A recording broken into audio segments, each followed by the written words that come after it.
Oh, oh my. Okay. Pardon my, you know, but, I'm a widow now. So I like to wear pretty things that make me feel pretty. Eh, Pretty. Yeah.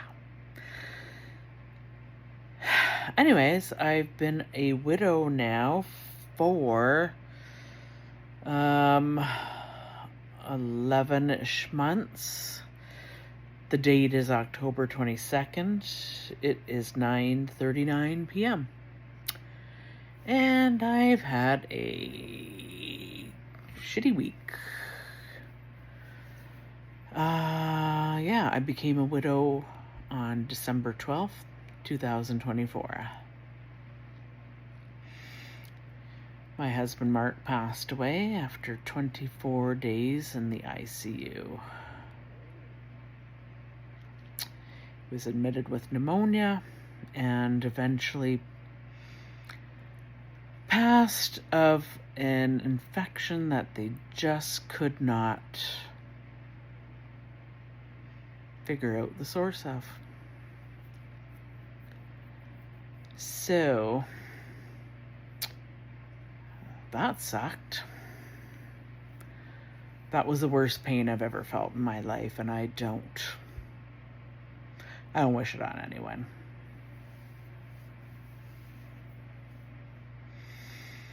Not really.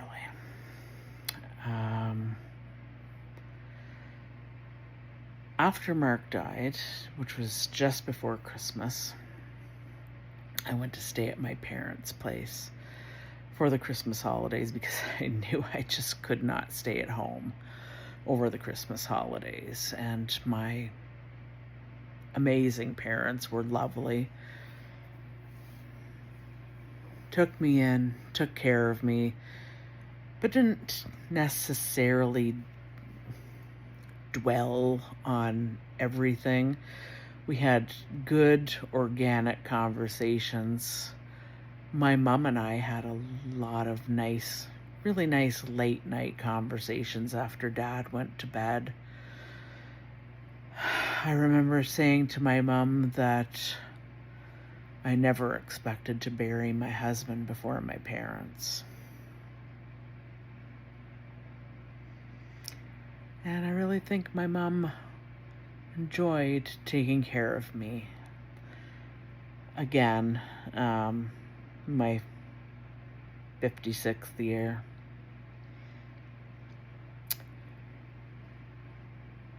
I went home on New Year's Eve, and the next day, Mom went into the hospital.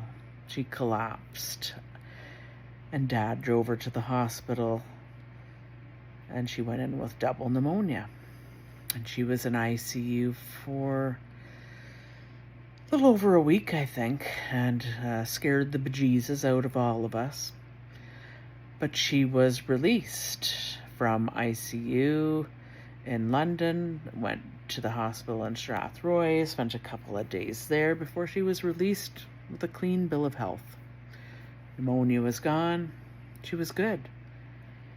And that was probably the middle last week of January. And she had a really good week at home.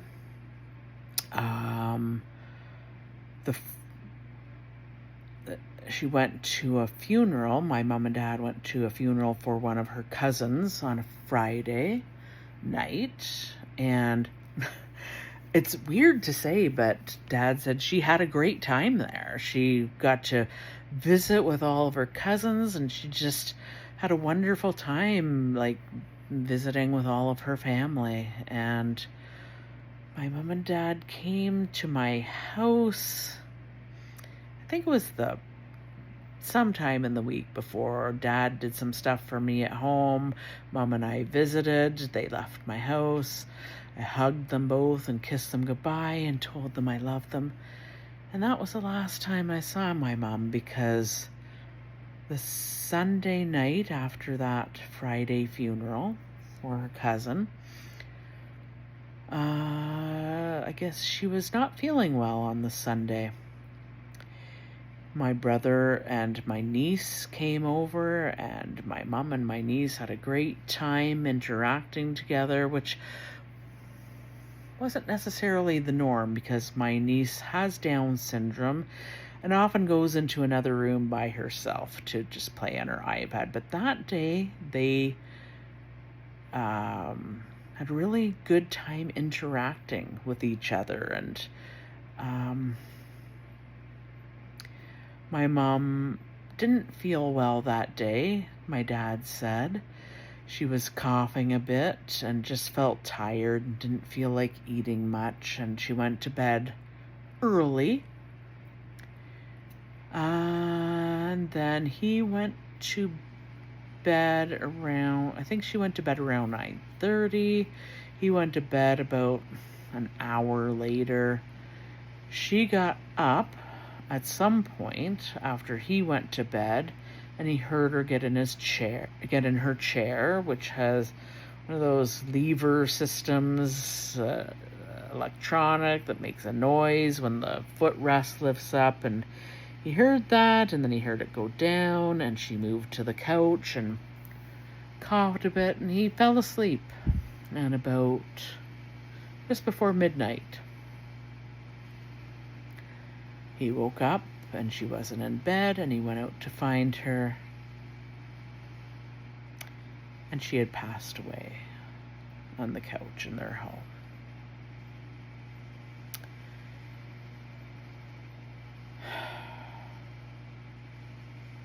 Now, for my mom, that was the best way for her to go. Her mother had Alzheimer's, and she did not want to get Alzheimer's. She did puzzles, word puzzles every day to keep her mind sharp. But her mind was going, and her memory was going. She worked in a nursing home, and she did not want to die in a nursing home after the things she saw there. She did not want to die in a hospital hooked up to tubes and machines, and she got out of the hospital, and she was good. She died peacefully at home.